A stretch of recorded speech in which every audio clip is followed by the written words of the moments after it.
ராம்குமார் உயிரிழந்த பிறகு பிரேத பரிசோதனை தொடர்பாக ஏற்பட்ட தாமதங்களால் அவரது உடல் பாதுகாக்கப்பட்டு வருகிறது. இத்தனை நாட்களாக உடல் பாதுகாக்கப்பட்டு வருவதால் துல்லிய தகவல்களை பெற முடியுமா என்பது பற்றி பேசுகிறார் தடய அறிவியல் நிபுணர் சம்பத்குமார். அவருடன் நமது செய்தியாளர் ரமேஷ் நடத்திய நேர்காணலை பார்க்கலாம்.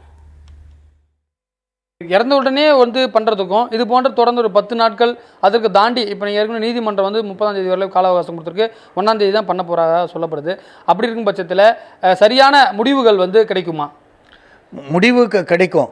ஆனால் சரியான முடிவுகள்னு சொல்லும் போது கொஞ்சம் நம்மளுக்கு சேஞ்சஸ்னால கொஞ்சம் எங்களுக்கு ட்ராபேக் இருக்கும். பட் ஆனால் முடிவு கண்டுபிடிக்க முடியும். சார், நீங்கள் சொல்கிறது வெளிப்படையாக வெளிக்காயங்களாகலாமா அல்லது உடல் பகுதியில் எதிராக உள்பகுதியில் இருக்கக்கூடிய பிரச்சனைகளாக இருந்தால் அதில் பிரச்சனை வருமா அல்லது வெளிப்பகுதியில் இருக்கக்கூடிய பிரச்சனைகளில் எது சார் ஐடென்டிஃபை பண்ண முடியும்?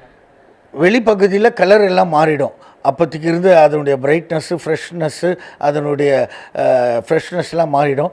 பட் ஆனால் உள்ளுக்குள்ளரில் இருக்கிறதும் அந்த இதெல்லாம் பிளட் வெசல்ஸ்லாம் எடுத்து நம்ம ஹிஸ்டோபத்தாலஜிக்கல் அனுப்பும் போது அதுலேயும் கொஞ்சம் சேஞ்சஸ் தெரிஞ்சிடும். சில டைம் தெரியாமல் கூட போகிறதுக்கு வாய்ப்பு இருக்குது. இது போன்ற அரிதான வழக்குகளில் எத்தனை நாட்கள் அதிகபட்சமாக உடலை வச்சிருந்து நீங்கள் பண்ணியிருக்கீங்க? ஒரு டைம் லிமிட், இந்த லிமிட்டில் தான் பண்ணணும்னு ஏதாவது இருக்கா மருத்துவத்துறையில்? மருத்துவத்துறையில் லிமிட் இல்லை. நம்மளுக்கு எவ்வளோ நாள் ஈவன் ஆர்டர் வந்த பேர் கூட எவ்வளோ நாள்னாலும் வச்சு பண்ணலாம் நம்ம.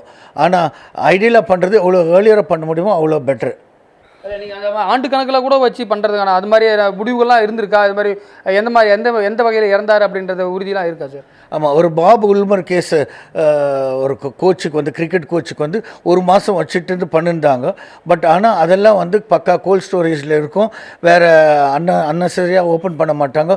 வேறு பக்கத்தில் வேறு ஒரு கெட்டுப்போன பாடியோ இல்லை பழைய பாடியோ இருக்காது. ஸோ இதுக்கு மட்டும் செப்பரேட்டாக ஒரு சேம்பர் போட்டு வச்சுருந்தாங்கன்னா இதுக்கு சேஃபாக இருக்கும். பட் கவர்மெண்ட் ஹாஸ்பிட்டலில் தெரியல எப்படி இருக்கும்ன்ட்டு ப்ரிசர்வேஷன் எத்தனை பாடிக்குள்ளே இது மத்தியில் இருக்குமோ தெரியாது. பக்கத்தில் இருக்கிற இன்ஃபெக்ஷனும் இதுக்கு வரும். பக்கத்தில் டீகம்போஸ் ஆனால் கூட இதுக்கு ஸ்ப்ரெட் ஆகலாம்.